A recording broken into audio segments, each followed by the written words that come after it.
সিলিকল মলম দাদ হাজা চুলকানিতে আরাম সিলিকল মলম। হাই, আমি Ipsita, welcome back to my channel. চলে এসেছি আবার একটা নতুন ভিডিও নিয়ে। তো আজকের ভিডিওর ইন্ট্রোডাকশন থেকেই ভিডিওটা কী নিয়ে হচ্ছে সব জলের মতো পরিষ্কার হয়ে গেছে। তো আজকের এই ভিডিওটা আমার দর্শকদের, বেশ কিছু দর্শকদের অনুরোধে হচ্ছে মিস সিলিকে নিয়ে। তো সিলির কথা আবার শুরু করে দিয়েছে। আমি তো ওর ভিডিও দেখতে যাই না, তো আমাকে অবশ্যই করে লিঙ্ক পাঠিয়ে বলেছে, দিদি দেখো কি বলছে, একটু কিছু বলো। তো আমি আবার আমার দর্শকদের কথা একেবারে ফেলতে পারি না। আমি বলেছি যে আমি শুধুমাত্র আমার দর্শকরা যা বলবে সেটাই আমি সেটাকে শিরোধার্য করব। তো সেই জন্য তারা যখন শুনতে চেয়েছে, তারা যখন চাইছে এই সিলিকল মলমের এফেক্টটা যে কমে গেছে, ওকে একটুখানি ভালো করে ডোজ দিয়ে দিই। তো আজকে নিয়ে এসছি একেবারে বিচুট ব্যথা, ওর যেখানটা চুলকাচ্ছে, যেখানটা কুটকুট কুটকুট করছে, সেই জন্য আজকে হঠাৎ করে কোথার থেকে লাফ মেরে চলে এসছে। কিছুদিন আগে ভিডিও করা ছেড়েই দিয়েছিল, বলছিল আমার দ্বারা এইসব হবে না গো, আমি পারছি না, আমি কন্ট্রোভার্সি করতে আর পারছি না বলে ছেড়ে দিয়েছিল। আসলে বড় লাথ মেরেছিল, একদম ভাগিয়েছিল। সেই জন্য বাপের বাড়িতে এখন গ্রামের বাড়িতে গিয়েছিল, সেই জন্য ভিডিও করতে পারছিল না। আবার এসছে, আবার দেখেছে যেই থিতিয়েছে, কেস কামারি সমস্ত কিছু জানে, নিজে কত বড় অন্যায় করে বসে আছে। একজন মানে মহিলা যে নাকি মা, তার ছবির পাশে রেট কত লিখে বসে আছে, বুঝতে পেরেছিল যে যদি ওর বিরুদ্ধে অ্যাকশান হয় তো জবরদস্ত অ্যাকশান হবে। তো সেই জন্য ভয়ে ল্যাজ গুটিয়ে পালিয়েছিল, আমি পারবো না, আমার দ্বারা হবে না। তাহলে আবার কি করতে এসছে? হবে না যে মাঠ ছেড়ে চলে যায়, এরকম ভাগড়ার আর মুখ খোলার কোনো মানে হয় বলুন তো? মুখ খোলার কোনো মানে হয়? আমি পারবো না, আমার দোহাই, আমার ফ্যামিলি ব্যাকগ্রাউন্ড, আমার আমার সেই সমস্ত ফ্যামিলি ব্যাকগ্রাউন্ডকে একেবারে ঠোঙায় ভুড়ে চাটনি মাখিয়ে আবার বেচতে এসছে। এই হচ্ছে অকাত, এই হচ্ছে মিস সিলির অকাত। তো যাই হোক, আজকে অকাত একদম ভালো করে বুঝিয়ে দেবো, খুব ভালো করে বুঝিয়ে দেবো। তো সবার আগে আসি টাইটেল থাম্বনেলে একটা এরকম ছবি তুলেছে, এরকম ওই একটাই ছবি আছে, এরকম একটা ছবি দিয়ে, একটা ছবি দিয়ে এখানটা দেখো কি না, গোল আলু আমি নুন মাখিয়ে খাচ্ছি। মানে আমাকেও বলছে গোল আলু। এদিকে ভিডিওর মূল বিষয়বস্তু হচ্ছে, ও বলতে চাইছে যে আমি নাকি অন্যের বডি শেমিং করি, একে এরকম দেখতে, তাকে সেরকম দেখতে, এগুলো বলি। তো আমি যখন বডি শেমিং করি, তুই তার মানে বডি শেমিংয়ের প্রতিবাদ করতে এসছিস। তো তুই আমাকে গোল আলু বলে তুই তো সবার আগে নিজেই আমার বডি শেমিং করলি, তুই তো নিজেই বডি শেমিং করলি। তাহলে আর প্রতিবাদ কি করে হয়? মানুষ অন্যায় যখন প্রতিবাদ করতে আসে, তখন চেষ্টা করে সে নিজে সেই অন্যায়টা যাতে না করে, অ্যাটলিস্ট সেই ভিডিওর মধ্যে। আরে ভাই, কুছ তো লিহাজ রাখো, দিয়ে কথা বলো। তো সেখানে সবার আগে ও গোল আলু বললো। তাছাড়া পুরো ভিডিওটার মধ্যে ও কিছু না, ও শুধুমাত্র আমার বডি শেমিংই করেছে। আর আমার প্রতি যে হিংসা, ওর মনে যে হিংসা, সেটা চোখে মুখে সব জায়গা দিয়ে, কান টান, ওর সারা শরীরে যে কটা ছিদ্র আছে সব কটা ছিদ্র দিয়ে পুরো ভক ভক করে বেরিয়েছে আমার প্রতি ওর হিংসা। কি হিংসা! প্রথমত হচ্ছে গিয়ে বলছে, হ্যাঁ 2000-এর চ্যানেল 14,000 হলো বলে মাথা কিনে নিয়েছে। আমার 2000 না, আমি জিরো থেকে শুরু করেছিলাম, সেই জিরো থেকে করেছি আর 14,000 করেছি। আরেকটাও চ্যানেল, সেটা দুদিন আগে খুললাম, সেটাও দর্শকদের ভালোবাসায়, দর্শকদের আশীর্বাদে আমি আজ ওটাও 2000 কমপ্লিট করেছি। সব কিছুই আমার দর্শকদের জন্য এই চ্যানেলটা। এটাও 2000। সেই জন্য আজকে দেখ, এই 2000-এরই দম তোকে দেখাবো, আমি 2000-এরই দম দেখাবো। কারুর পা চাটিনি, কারুর দালালি করিনি। তুই দালাল বলছিস আমাকে? সীমার দালাল? হ্যাঁ, সীমার মুখে কতবার আমার নাম শুনিস, দেখিস আমরা কেউ কারুর দালাল নই। আমি সীমাকে ভালোবাসি, সেই জন্য ওর নাম আমি 10 বার মুখে নিই। তেমনি ও যদি কোনো ভুল করে, বলার ক্ষমতা রাখি। সন্দীপের দালাল বলছিস তুই আমাকে? দেখ লাস্ট যে স্ট্রিম ভিডিওটা, সেখানে সন্দীপ যখন কথা বলেছে, ও বলেছে যে ইপসিতাদি ভালোবাসে, তেমনি আমাকে বকাও দেয়। তাহলে দেখেছিস, দেখ এটাকে বলে সম্পর্ক, এটা দালালি নয়। যখন একবার আমাকে বলেছিল একটা ভিডিওর মধ্যে, সব দেখেছিস তুই, আমি জানি, ওকে তো ভালো করে গিলিস। সেখানে কি বলেছিল যে ইপসিতাদি দেখ তুমি আমাকে বলছো, যখন ওকে আমি সাবধান করেছিলাম এই তোদের আসানসোল কেস বলছিস না, আমি তো আর তখন আসানসোল জানতাম না, জানতাম যে কেউ একজন আছে, সেখানে বলেছিলাম যা করবে পা ফেলে চিন্তা করে সাবধানে পা ফেলবে, সবে একটা সম্পর্ক থেকে বেরিয়েছো, সবে একটা কালনাগিনী বাড়ির থেকে বেরিয়েছে বলেছিলাম। সেখানেও আমি যদি দালাল হতাম না, যদি আমি দালাল হতাম তাহলে বলতাম না। সেখানেও ও আমাকে উত্তর দিয়েছে যে ও নোংরামি করছে, যে বেরিয়ে গেছে সে নোংরামি করছে, তুমি দেখতে পাচ্ছ না? তো আমাদের মধ্যে সম্পর্ক এটাই, বুঝলি, ভাই বোনের সম্পর্ক। সেই জন্য ও আমাকে ওরকমভাবে বলার ওর অধিকার আছে, আর আমারও ওর ওপর অভিমান দেখানোর অধিকার আছে। দুজনের ওপর অভিমান দেখাতে পারি, কারণ ভাই বোনের সম্পর্ক। সেখানে বড় দিদি হিসাবে ওকে বকাও দিতে পারি, তার অধিকার ও সবার সামনে দিয়েছে, যে দিদি আমাকে বকাও দেয়। তোদের মতো না রে, তোদের মতো না, দালালগুলো কোথাকার, হাট দালাল, তোরা দালালি করিস। সেই জন্য দেখ না, এই যে এখন একটা তোর বনু, কিরে তোর বনু, হ্যাঁ রে সিলি, তোর বনু কি বলছে, তোর বনু তো এখন তোদের মনিপকে ল্যাংটা করে ছাড়ছে রে, হ্যাঁ পুরো তো উলঙ্গ করে দিল। তোদের পান থেকে চুন খসলে দেখ সম্পর্কের জায়গা কোথায় গিয়ে দাঁড়ায়, কোথায় গিয়ে দাঁড়ায়। তোরও তো বুনু তোর মুখে তো দিয়েছে আচ্ছা করে ঝামা ঘষে, হ্যাঁ লজ্জা করে না, লজ্জা করে না, বেশি বকতে এসছে দালাল। হ্যাঁ, তো যাই হোক বন্ধুরা, ভীষণ হিংসা আমার ওপর, কিসের জন্য বলুন তো? এই যে আমার চ্যানেল হঠাৎ করে গ্রো করছে, এই যে এই গ্রুপটার থেকে বেরিয়ে আসার পর যখন আমি নিজের মতো করে ভিডিও করছি, নিজের মতামত রাখার মানে কে কি ভাবলো সেটা চিন্তা না করেই রাখতে পারছি, কারণ একটা গ্রুপ একটা দলের মধ্যে থাকলে হয় একটা বাঁধন থেকেই যায়, যদি কেউ মন থেকে মনে করে। তো সেটা তখন যতদিন মন থেকে মনে করেছিলাম ছিল, যখন বাঁধন ছেড়েছি তখন ব্যাস কেউ না, আর তারপর থেকে ঠিকই করে নিয়েছি কেউ না। সেই জন্য যখন যাকে যেটা মনে হয় অন্যায়, তো অন্যায় তো সেটা অবশ্যই বলছি, তাই তো একেবারে। তো যাই হোক, খুব সেই জন্য রাগ। তো যাই হোক, ওর আরেকটা দিদি ভাই আছে বাবা, সে আমার একটা টাইপও ধরেছিল, ঘাস বানানটা দন্তেশ্বরের বদলে পেট কাটা মধ্যাহ্ন স হয়েছিল। আমরা সবাই জানি, যারা টাইপ করি তারা জানি যে একটাই বাটনের মধ্যে বারবার করে ক্লিক করলে এক একটা মানে দন্তের স তালবের স এরকমভাবে আসে। তো সেখানে আমার ওটা টাইপও হয়েছিল, যে দন্তেশ্বরের বদলে পেট কাটা মধ্যাহ্ন স, বাট সেটা নিয়ে বলছে আমি নাকি অশিক্ষিত। ভাবুন, আমি ঘাস বানান জানি না, তাহলে আমার এই যে এত ভিডিও, তার মধ্যে এত কঠিন বানান, সেগুলো কে লিখে দেয়? কি বোকা বোকা কথা না? কিন্তু এরা তো মানে গাধা ছাগল ভেড়া, সেই জন্য ঘাসটাকেই ধরে রেখেছে। তো সেই ভুল ঘাস আজকে তোদেরকেই খাওয়াবো, ওই ঘাসের মধ্যে গোবর মিশিয়ে তোদেরকেই খাওয়াবো, বুঝলি তো? অশিক্ষিত, ও আবার শিক্ষার কথা বলছে। চিন্তা করে দেখুন, লজিক দেখুন, আমাকে বলছে যে আমি নাকি কোনো পড়াশোনা করিনি, আমি অশিক্ষিত। তো ওর ভিডিও দেখবেন, আমার ভিডিও দেখবেন, ওর উচ্চারণ দেখবেন, আমার উচ্চারণ দেখবেন, ওর ভুলভাল কথা দেখবেন, ওর যুক্তি শুনবেন। আর আমার ভিডিওগুলো আপনারা সবাই দেখেছেন, তো ভালো করেই জানেন, আমাকে আর এটা নিয়ে বলতে হবে না। তো ও নাকি MA পাস করেছে, আমি তো তাও MA পাস করিনি, আমি MA পাস করিনি।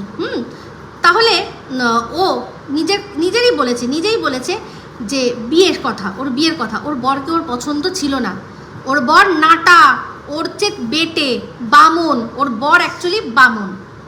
ও নিজেই বলেছে, আমি কিন্তু বলছি না। যখন প্রথম দেখেছিল, প্রথমেই ও রিজেক্ট করে দিতে চেয়েছিল, কারণ বরটা হচ্ছে বেটে বা নাটা।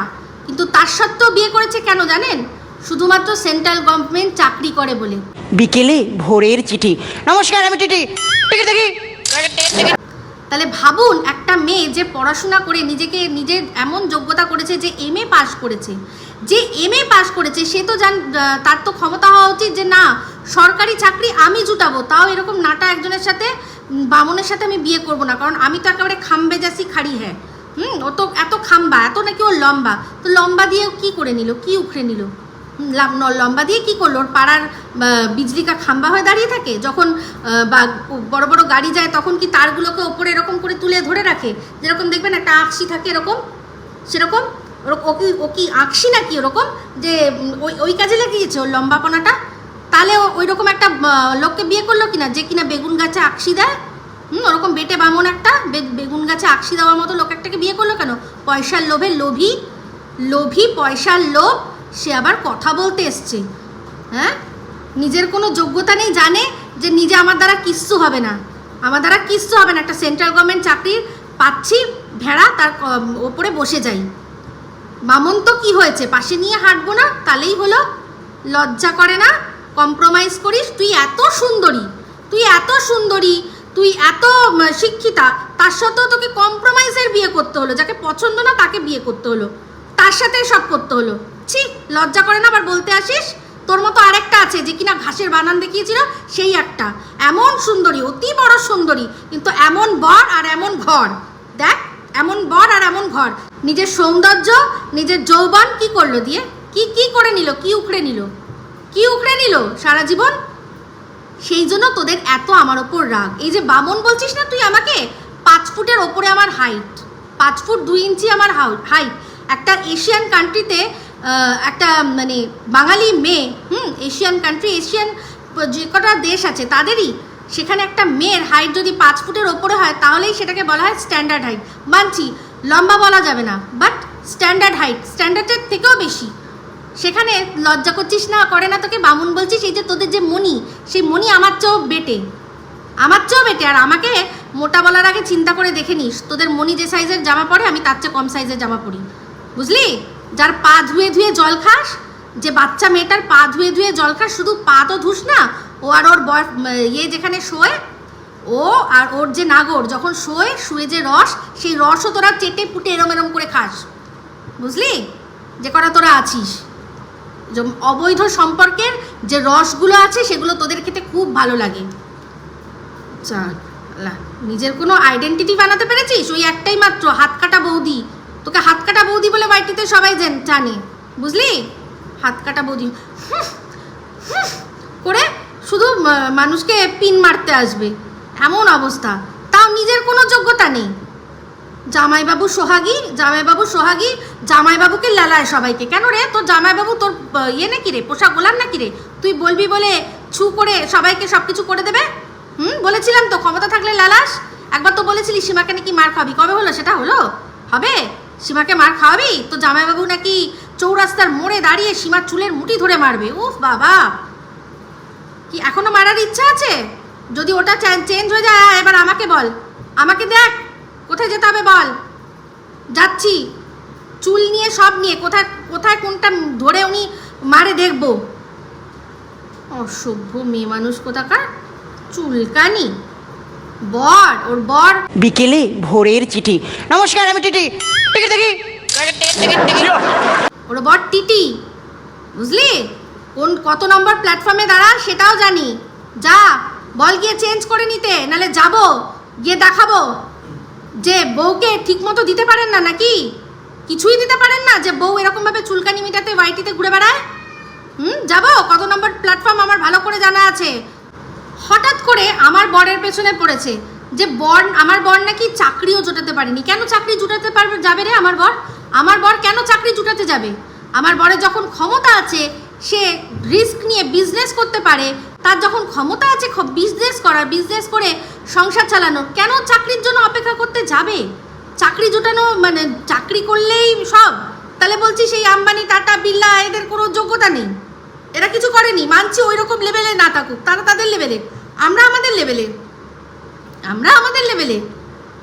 যখন বিজনেস করার ক্ষমতা আছে, দক্ষতা আছে, নলেজ আছে, বুদ্ধি আছে, সাহস আছে, বিচক্ষণতা আছে, তাহলে কেন চাকরির জন্য অপেক্ষা করবে? কেন মাথার ওপর বসবে যে যখন সে নিজেই নিজের বস হতে পারে, তাই না? অসভ্য গাধা কোথাকার। তাহলে চাকরি জোটানোর কথা তুই যে আমার বরের কথা বলছিস, তাহলে তোর যে দিদি যে ঘাসের বানান ধরেছিল, তার বর কোথায় চাকরি করে? চিন্তা করিস না? এইসব কথাগুলো যখন বলিস তখন চিন্তা করিস না যে আমি একজনের ক্ষেত্রে বলছি, আরেকজনের ক্ষেত্রে সেটা কিরকমভাবে গিয়ে গায়ে লাগবে? চিন্তা করিস না? বলছে আমার বরের নাকি ইনকাম নেই, আমার বরের নাকি পয়সা নেই, টাকা নেই, ইনকাম নেই, সেটাই বলছে। তো আমার বক্তব্য, তুই তোর যুক্তি দিয়ে তাহলে বল। যদি আমার বরের ইনকাম নেই তাই জন্য আমি ইউটিউব করছি, এটা তো যুক্তিগত। তোর যুক্তিতেই তো তুই বোকা বেনে যাচ্ছিস। বাট তুই চিন্তা কর, তোর বরের হচ্ছে গিয়ে সেন্ট্রাল গভর্নমেন্টের চাকরি, তার সত্ত্বেও তোকে ইউটিউবে মুখ মারতে হচ্ছে। তা সত্ত্বেও তোকে ইউটিউবে মুখ মারতে হচ্ছে। কেন কেন রে, তোর বরের কি অন্য জায়গায় আছে নাকি? তোর বর ঘর চালায় না, তোকে সেই মানে কিছু দেয় না তোকে, সেই জন্য তোর আর তোর মানে সংসারের পয়সা চালাতে হয়? তোর এত মজবুরি, সেই জন্য তো ইউটিউব করিস, এখানে লোককে এসে পার্সোনাল অ্যাটাক করিস। একজনকে না, অনেক নিরীহ নিরীহ ব্লগাররা আছে যারা কি না তোর এই হাতে বিরক্ত হয়ে তোকে দু চোখে দেখতে পারে না। কেন বলতো? তোর কথাবার্তা এই রকমের জন্য। পুরো বস্তি বাড়ি, তুই একটা বস্তি, তোর পুরো ফুল বস্তি তুই, সেই জন্যই। নাহলে এত লোকে কত রকমভাবে ক্রিটিসাইজ করছে, কই তাদের বিরুদ্ধে তো এরকম খেপে যায় না, বাট তোর বিরুদ্ধে ওরকম খেপে যায়, কারণ তুই পুরো কলতলার মাসি, একটা পুরো কলতলার মাসি। করে ঝগড়া করিস, তুই এত সুন্দরী হয়ে কি করলি বল আমাকে, বল কি করলি তুই সুন্দরী হয়ে? নিজের মন মতো একটা বড় জোটাতে পারলি না, আমাকে বলছিস যে ওই তো বরটাকে পাশে দিয়ে বসিয়ে আমি বামনের মতো শর্টস ভিডিও করে, শর্টস ভিডিও করে। তোদের অ্যাকচুয়ালি হিংসা, তুই তোর বরকে দিয়ে করতে পারবি? একটা পাশে নিয়ে তো বসতে লজ্জা হয় তোদের ঘরে যেগুলো আছে সেগুলোকে তো পাশে নিয়ে চলতে পারিস না, তোদের লজ্জা হয়, সেই জন্য আমারটাকে দেখে এত জ্বলিস। ওই যে তোর যে দিদি ঘাসের বানান ধরে দিয়েছিল, সে দেখিস, জিজ্ঞাসা করিস, যদি সত্যি যাকে মানে রেশন কার্ডে যাকে বাবা বলে নাম এতদিন ধরে লিখে এসছে, প্যান কার্ডে যেটা বাবার নাম লেখে সেটাই যদি সত্যি ওর বাবা হয়, তাহলে বলতে বলিস, এক বাপের যদি বেটি হয় তাহলে বলতে বলিস নিজে আমাকে বলেছিল যে আরেকজনের সাথে আলোচনা করেছে, আরেক ইউটিউবার আরেকজনের সাথে আলোচনা বলেছে যে আমি ওর সাথে আলোচনা করছিলাম, আমাদের দাদা কি হ্যান্ডসাম না, ইপসিতার বর কি হ্যান্ডসাম না, আলোচনা করেছে। জিজ্ঞাসা করিস এক বাপের বেটি হলে, সে তো মিথ্যা কথা বলতে মাহির, আমাকে নিজে বলেছিল। তাহলে এখন তোদের এত হিংসার জ্বলে পুড়ে মরছিস তোরা আমার বরকে দেখে। কিসের রে, কি দরকার? আমি আমার বরকে নিয়েছি, তোদের কি আছে? তোদের মতো না তো যে নিজের যোগ্যতা নেই বলে তাও একজনের সাথে কম্প্রোমাইজের বিয়ে করেছি পয়সার জন্য, লোভী কোথাকার একটা। সেই জন্য দুদিন পর ছেড়েও আবার মুখ উঠিয়ে চলে আসে, পয়সার লোভী। কি করবি এত পয়সা নিয়ে? তোর বরের তো এত পয়সা, আমার না, চল তোর কথা তোর যুক্তিতেই মেনে নিচ্ছি। তোর যুক্তি যদি হয়, লোকে আমাকে সেলিউট করবে, সেলিউট। বরের ইনকাম নেই, তাও সেই বরকে ছেড়ে দিচ্ছে না, নিজে খেটে ইনকাম করছে ইউটিউব থেকে, সে যেভাবেই হোক, লোকে সেলিউট করবে আমাকে, বুঝলি? যেখানে দেখ লোক বরদের কত ইনকাম আছে, সব কিছু আছে, তার সত্ত্বেও লোকে পরকীয়ার জন্য মানে শরীরের জ্বালার জন্য যারা বরকে ছেড়ে চলে যাচ্ছে, সেখানে আমি দেখ আমার বরের জন্য ইনকাম করছি। এটা যদি তোর কথা যদি সত্যি হয় না, লোকে সেলিউট করবে আমাকে, যে বাহ দারুণ, অসভ্য কোথাকার। তো যাই হোক, এরকম ভুলভাল কথা। আর সবচেয়ে বড় কথা, ও আমাকে বলছে যে তুই রুমালি বলিস, তুই রুমালির পায়ের নখের যোগ্য হবি। কেন রে? ওই পায়ের নখের যোগ্যতা তোদের মতো মহিলারা খোঁজে, কারুর পায়ের নখে হব। আমি কেন হতে যাব কারুর পায়ের নখে? কারণ আমার নিজস্ব আইডেন্টিটি আছে, আমি ক্রিয়েট করেছি। আমি কেন কারুর পায়ের নখের মতো হতে যাব? তারপর শেষমেশ আমার ওপর হিংসা যখন সম্বরণ করতে পারলো না, তখন বললো আমাকে কি, যে তুই তো রুমালির পটিরও যোগ্য না। মানে ভাবুন, ওর রোজ কিরকমভাবে রুমালির পটি খায়, কারণ ও খায় বলেই জানে রুমালির পটি কি।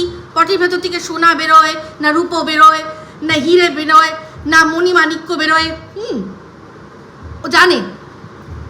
শোন, একটা ছবি দিচ্ছি, দেখ, গতকাল দিয়েছি এই ছবিটা, গতকাল আমার কমিউনিটিতেও রয়েছে, ভালো করে তুই দেখে নিস। এখনও দেখছি, এটা হচ্ছে 2010-এর ছবি, 2010-এর ছবি। সেই সময় আমার স্টাইলিংটা দেখ, আর তার চেয়েও আগে তোকে 2000 সালের ছবিটা দেখালাম, দেখ একটা আমার পাশে, এখানে দেখ। এটা কেন তোলা হয়েছিল, কী জন্য তোলা হয়েছিল, অবশ্যই আমার ব্লগ চ্যানেলে বলবো এরকম ছবি আমি কেন তুলেছিলাম। দেখছিস 2000 সালে আমার স্টাইলিং দেখ। আমি যদি সঠিক সময়ে এগুলোকে ইউটিউবের মাধ্যমে ছাড়তে পারতাম না, তোর এই রুমালি আজ আমার পটি ঘেটে দেখতো, সেখান থেকে ডায়মন্ড বেরোচ্ছে না, সোনা বেরোচ্ছে না, রূপো বেরোচ্ছে। তোর ওই রুমালি, তোর কথাও বলছি না, তুই তো ছাড়, তুই তো ধরা ছোঁয়ার মধ্যে আসতে পারতিস না, আমার পটি চোখে দেখার মতো অবস্থায় তোর নেই, বুঝলি তো?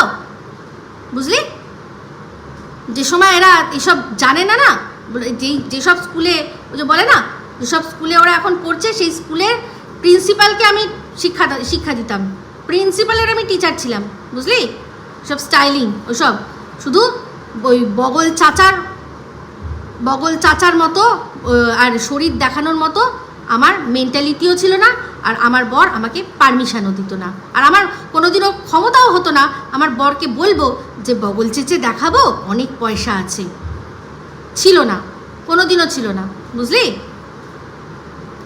তো বলবি যখন কথা চিন্তা করে বলবি। আজকে এইটুকু দিয়ে গেলাম, এরপর যেদিন ছুলবো তোকে পুরো সব ছুলে রেখে দেবো বলে রাখলাম, খুব সাবধান, ঠিক আছে? মুখ আমার সাথে লাগতে আসবি তো একদম সব সোজা চলে যাব। কত নম্বর প্ল্যাটফর্মের কথা বলেছিলি নিজের মুখে, ভিডিওর মধ্যে আমার কাছে রয়েছে। হ্যাঁ, বিকেলে ভোরের চিঠি। নমস্কার, আমি টিটি। টিকিট দেখি। সোজা যাব একদম মিস্টার সরকারের সামনে, যদি যে বলে আমাকে টিকিট দেখাবো, আর তার সাথে সাথে তোর পুরো কারনামা সব দেখিয়ে দেবো। রেট কত না, রেট দেখিয়ে দেবো, তোমায় জানিয়ে দেবো কোনো মায়ের রেট কত হয়, জানোয়ার মহিলা কোথাকার। তো যাই হোক বন্ধুরা, আজকে আপনাদের জন্য আপনাদের অনুরোধে একটুখানি দিয়ে গেলাম, ঠিক আছে? অবশ্যই ভালো লাগলে লাইক শেয়ার কমেন্ট করতে ভুলবেন না, যারা চ্যানেলটা সাবস্ক্রাইব করেননি তারা সাবস্ক্রাইব করে নেবেন। সবাই ভালো থাকবেন, সুস্থ থাকবেন, আবার আসছি খুব শীঘ্রই একটা নতুন ভিডিও নিয়ে। টাটা। কিন্তু যাওয়ার আগে এই কথাগুলো এত আস্তে আস্তে বললাম কেন বলুন তো? এটাও আপনাদের মধ্যেই একজন, আমাদেরই পরিবারের একজন বলেছেন যে তুমি শেষ করার আগে হর করে কেন বলো গো? ভালো করে বলবে তো মানুষকে, তবে না তারা লাইক করবে, শেয়ার করবে, সাবস্ক্রাইব করবে। এত জোরে জোরে তাড়াতাড়ি বলো কেন তুমি? ওই অংশটুকু সেই জন্য, দেখেছেন? আমি শুধু আপনাদের জন্য আছি, আর কারোর জন্য না, ঠিক আছে? চলুন, টাটা।